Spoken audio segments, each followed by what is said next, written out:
Le Grand Matin Sud Radio, 7h-9h, Patrick Roger. Qu'est-ce qui vous interpelle dans l'actualité, dans les grands titres, ou même des choses qui ne sont pas forcément dans les grands titres aussi, mais qui vous font réagir? 0826 300 300, vous savez, vous avez chaque jour la parole. Alors il y a par exemple cette taxe sur les sodas dont les recettes iraient aux agriculteurs. Qu'est-ce que vous en pensez? C'est l'une de nos questions du jour. 0826 300 300. Gisèle Pellicot qui se dit déterminée à changer la société, elle, à travers son procès. Qu'en pensez-vous aussi? Là, vous pouvez réagir. Et puis, il y a, je sais, ça fait réagir ce que l'on vous a dit tout à l'heure, à travers le témoignage d'une habitante de Montpellier, dans le quartier de la Motion, avec ce trafic de drogue invraisemblable dans le quartier autour d'elle en permanence, des paquets vides, des grosses voitures qui viennent dans le quartier. Autre témoignage, justement, qui réagit à ce sujet, c'est Jamel. On a changé également son prénom, comme pour Aurélie, en fait, tout à l'heure. Bonjour, Jamel. Oui, bonjour monsieur. Bon, vous êtes dans ce quartier aussi ou un autre quartier de Montpellier? Moi, je suis dans le quartier de Prédane. Oui, d'accord. Et qui est touché aussi par la drogue alors, hein? Franchement, la vérité, ouais. Moi personnellement, ça fait 18 ans que j'habite. Je suis propriétaire. Mes enfants, ils ne peuvent plus sortir dans le quartier. J'ai 4 enfants. Et même les parcs qui sont prêts pour les dealers.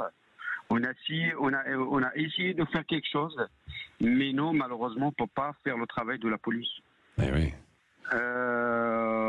On est solidaire avec la police, mais le problème, comme je vois, comme ils sont fait insulter, comme ils sont fait abasser, franchement, ça me fait mal au cœur.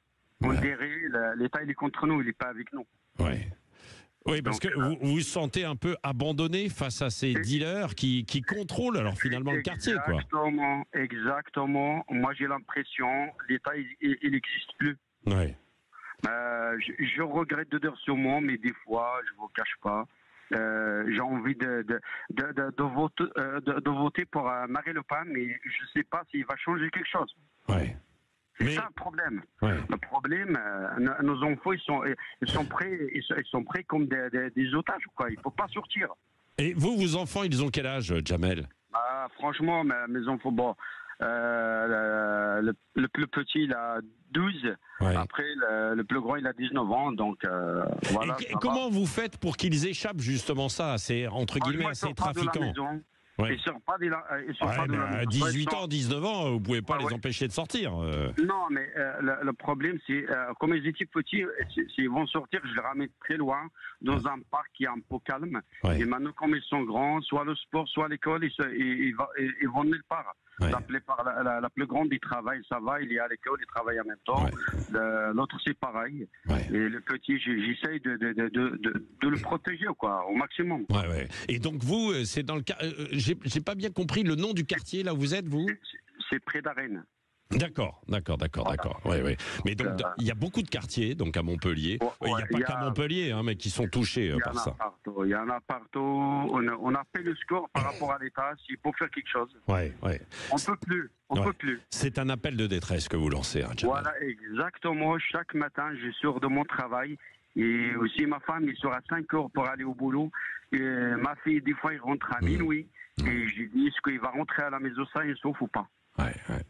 J'ai beaucoup de voisins qui ont pour en vente, donc je sais pas comment on va faire, comment on va s'en sortir, quoi. Ouais.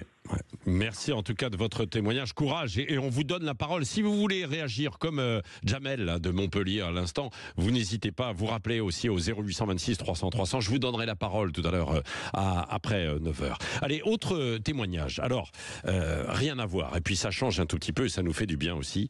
Ils avaient des étoiles dans les yeux. C'était Noël avant l'heure pour eux, ce qu'ils nous ont dit, des auditeurs de Sud Radio qui ont gagné le droit hier d'aller discuter et faire dédicacer un maillot à Antoine Dupont, parce qu'il y avait ce jeu qui a été organisé, cette rencontre à Montpellier. Tiens, on écoute Jean-Jacques et Christian au micro de Christine Bouillot. Beaucoup d'émotions pour moi de rencontrer Antoine Dupont. J'étais au coiffeur ce matin pour le rencontrer. Ah oui, vraiment. Je préférerais le rencontrer lui que rencontrer le pape, mettons. Je pense que ça va être le meilleur joueur du rugby de tous les temps, quoi. On peut mettre des défenses en place devant lui. Il a tout le temps le déclic pour faire basculer les matchs. Enfin, on dirait qu'il a un ordinateur dans la tête en permanence, quoi. Si on veut comprendre le rugby, il faut écouter sur la radio. C'est là qu'il y a les meilleurs spécialistes, quoi. C'est un joueur exceptionnel, avec une gentillesse exceptionnelle, avec un oral parfait. C'est quelqu'un qu'on aime. Et ce que je lui souhaite par-dessus tout, c'est d'être champion du monde avec le 15 de France. Il présente tout, la gentillesse, cette façon de vivre qu'on a avec le rugby, de s'aimer, de s'entraider. Il porte cette chaleur qu'on a tous au rugby et qui est différent de tous les autres sports. Un formidable témoignage pour un formidable moment. À l'oral, il est parfait, dit Christian. Oui, parce qu'ils ont assisté à l'interview. Hier, l'enregistrement, 1 heure quasiment, entre Antoine Dupont et François Trio. Vous pourrez réécouter écouter cela en exclusivité sur Internet dans quelques jours et ensuite sur Sud Radio. Allez, la météo.